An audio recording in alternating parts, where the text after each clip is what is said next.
కాంగ్రెస్ దేశమంతా చీచి చీచి చీ తూ తూ తూ తూ అంటారు కాంగ్రెస్. దాన్ని తెచ్చి మళ్ళీ మన కంపెనీ నెత్తి మీద పెట్టుకున్నాం.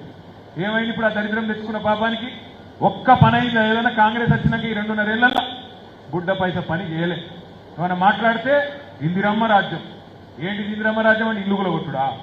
ఏంటిది ఇందిరమ్మ రాజ్యం అంటే ఇచ్చిన హామీలను ఎగ్గొట్టుడా? ఏంటిది ఇందిరమ్మ రాజ్యం అంటే రైతులు సావగొట్టుడా? ఏంటిది ఇందిరమ్మ రాజ్యం అంటే ఇవాళ దొంగ కేసులు పెట్టి మా నాయకులను కార్యకర్తలను వేధించుడా? ఏంటిది ఇందిరమ్మ రాజ్యం అంటే? పరిపాలన చేతగాదు.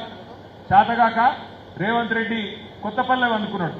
వెనకటికి ఎవడో ముఖం బాగా లేకపోతే అద్దం బల కొట్టినాడు. ముఖం బాగా లేకపోతే అద్దం బల కొడతారా తల్లి ఎవడన్నా? నీ ఆ ముఖం ఎట్లుంటే గట్లా చూపెడుతుంది అద్దం. నీ ముఖం బాగలేదు, నీ పరిపాలన చేతగాదు. ఏమంటాడు? కేసీఆర్ మొత్తం అప్పులపాలు చేసిపోయిండు, నేనేం చేయాలి? నేను ఒక్కటే అడుగుతున్నా. అవును కేసీఆర్ అప్పులపాలు చేసిండే అనుకుందాం, నువ్వు చెప్పిన అబద్ధం నిజమే అని ఒక నిమిషం అనుకుందాం. సరే కేసీఆర్ అప్పు చేసి ఏం చేసిండు? 1,00,000 కోట్ల రూపాయలు పెట్టి కాళేశ్వరం అనే ప్రాజెక్టు కట్టి ఎక్కడో ఉండే గోదావరిని మన సిరిసిల్ల బీడు భూములకు తీసుకొచ్చిండు. కేసీఆర్ అప్పు చేస్తే ఇవాళ నీకు తంగలపల్లి బ్రిడ్జ్ కింద సముద్రం వచ్చింది. కాళేశ్వరం ప్రాజెక్టు ద్వారా వచ్చిందా లేదా? ఈర్నపల్లి మండలానికి కూడా నీళ్లు రాబోతున్నాయి. మీ మానేరు అప్పర్ మానేరు బ్రహ్మాండంగా నర్మాల చెరువు ఇలా కలకల్లాడుతున్నది.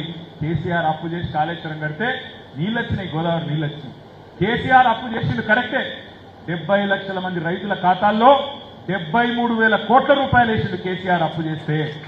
రైతులకు అప్పు సప్పు చేసి మీ కాంగ్రెస్ వాళ్ళు కరెంట్ ఇయ్యక సావగొడితే కేసీఆర్ వచ్చినాక 6 నెలల లోపలనే బ్రహ్మాండంగా 1,00,000 కోట్ల రూపాయలు ఖర్చు పెట్టి 24 గంటలు ఉచిత కరెంటు రైతులకు ఇచ్చిన నాయకుడు మొగోడు మునగాడు కేసీఆర్. కేసీఆర్ అప్పు చేసిండు. 1000 గురుకుల పాఠశాలలు తెచ్చిండు కేసీఆర్. మన 6.5 లక్షల మంది పిల్లలు ఎస్సీలు, ఎస్టీలు, బీసీలు, మైనారిటీలు వాళ్ళందరికీ ఒక్కొక్క పిల్ల మీద ఒక్కొక్క పిల్లగాని మీద 1,20,000 రూపాయలు ఖర్చు పెట్టి వాళ్ళందరికీ మంచిగా చదువు చెప్పించిండు కేసీఆర్. అవును కేసీఆర్ అప్పు చేసిండు. మరి చేసి 10 జిల్లాలు ఉన్న తెలంగాణను 33 జిల్లాలు చేసిండు. రాజన్న సిరిసిల్ల జిల్లాను ఒకనాడు తాలూకా కేంద్రాన్ని జిల్లా చేసిండగా మీ పక్కకే కలెక్టర్ను కూర్చోబెట్టిండు, మీ పక్కకే ఎస్పీని కూర్చోబెట్టిండు, మీ జిల్లా అధికారులను తీసుకొచ్చి రాజన్న సిరిసిల్లలో కూర్చోబెట్టిండు. అవును కేసీఆర్ అప్పు చేసిండు. ఈర్నపల్లిని మండల కేంద్రం చేసిండు, తాండాలను పంచాయతీలు చేసిండు, ఎక్కడి స్వయం పాలన అధికారం అక్కడ ఇచ్చిండు. అవును కేసీఆర్ అప్పు చేసిండు. 15 లక్షల మంది ఆడపిల్లలకు 1,116 రూపాయలు ఇచ్చి మేనమామ లెక్క కళ్యాణ లక్ష్మి షాదీ ముబారక్ పేరు మీద ఆ పిల్లల పెళ్లిళ్ళు చేసిండు. అవును కేసీఆర్ అప్పు చేసిండు. కేసీఆర్ కిట్లు ఇచ్చిండు. ఒక్కొక్క ఆడపిల్ల ఉడితే 13,000, మగపిల్లగాడు ఉడితే 12,000 రూపాయలు ఇచ్చిండు. కేసీఆర్ అప్పు చేసి అమ్మ ఒడి వాహనాలు పెట్టిండు. జిల్లాకు ఒక మెడికల్ కాలేజ్ పెట్టిండు కేసీఆర్. జిల్లాకు ఒక నర్సింగ్ కాలేజ్ పెట్టిండు. జిల్లాకు ఒక ఇంజనీరింగ్ కాలేజ్ పెట్టిండు కేసీఆర్. కేసీఆర్ అప్పు చేస్తే ఏం చేసిండో నేను చూపెడతాను. నేను అడుగుతున్న రేవంత్ రెడ్డిని, 4 లక్షల కోట్ల అప్పు చేసినావు నాయన వచ్చినాక 2.5 ఏళ్లలోనే రేవంత్ రెడ్డి గారు 4 లక్షల కోట్ల అప్పు చేసినావు.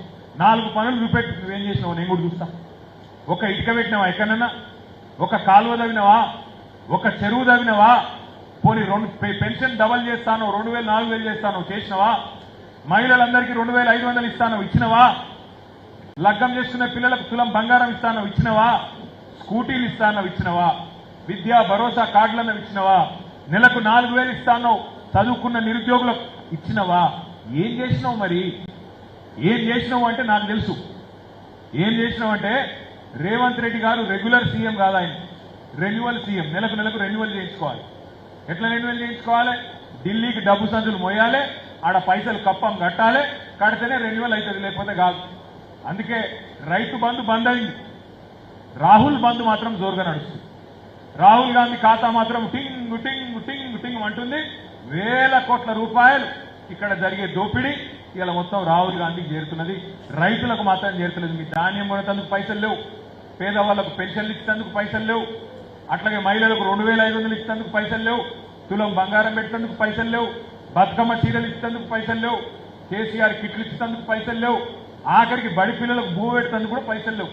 కానీ రాహుల్ గాంధీ ఖాతాలో మాత్రం పైసలు జోరుగా పడతా ఉన్నాయి. అందుకే నేను అంటున్నా, ఇలా బాధతో అంటున్నా, పుష్కర తెలంగాణ ఇలా ముష్కరుల చేతిలో పడ్డది, దుర్మార్గుల చేతుల్లో చిక్కింది.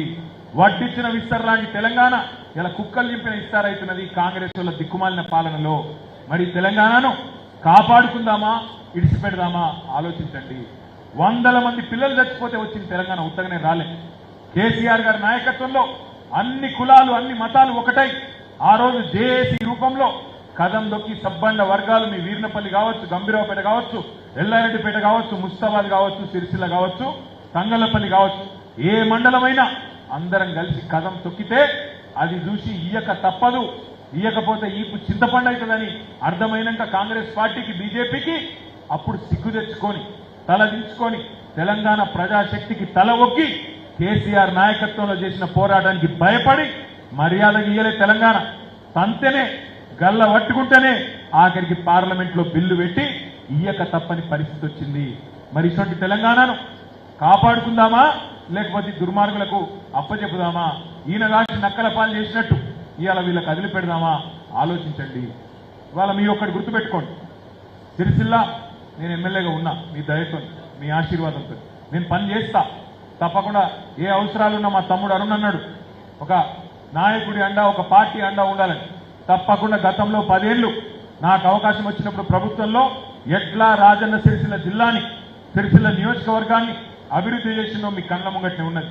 సాగునీరు కావచ్చు, తాగునీరు కావచ్చు, సంక్షేమ పథకాలు కావచ్చు, అభివృద్ధి పనులు కావచ్చు, ఈ ప్రాంతంలో ఉండే నేతన్నలు కావచ్చు, రైతన్నలు కావచ్చు, ఏమేం చేయాలనో నా ప్రయత్నం నేను కొంతవరకు చేసిన.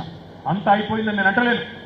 మళ్ళీ మీ దయ ఉంటే, మీ ఆశీర్వాదం ఉంటే గతంలో చేసిన దానికంటే 4 గింతలు ఎక్కువ చేసి చూపెడతా అని చెప్పి నేను మీకు మాటిస్తా ఉన్నాను. భయపడకండి. ఎవరు రైతులు కానీ, మా ఆటో డ్రైవర్లు కానీ, ఇలా మిగతా సోదరులు కానీ భయపడవద్దు. ఈ దుర్మార్గ కాంగ్రెస్ పాలనతోని అందరూ బేజారయ్యి ఉన్నారు. ఈ వర్గం ఆ వర్గం అని కాదు. పిల్లలకు చెప్పిండు 2 ఉద్యోగాలు ఊడగొట్టుండ్రి, 2 ఉద్యోగాలు నీకేంద్రి, నేను సంవత్సరానికి 2 లక్షల ఉద్యోగాలు ఇస్తా అని చెప్పిండు. కేసీఆర్ ఉద్యోగం కేటీఆర్ ఉద్యోగం బీకేస్తే నేను మొదటి సంవత్సరం నేను 2 లక్షల గవర్నమెంట్ ఉద్యోగాలు ఇస్తా అని చెప్పిండు. ఇప్పటి వరకు 2.5 ఏళ్ళు అయిపోయింది, 50% టైం అయిపోయింది. 4,000 ఉద్యోగాలు కూడా ఇవ్వలేదు, 4,000 ఉద్యోగాలు కూడా ఇవ్వలేదు. కనీసం 2 లక్షలు అని చెప్పి 4,000 ఉద్యోగాలు ఇవ్వలే. ఇలా రాష్ట్రంలో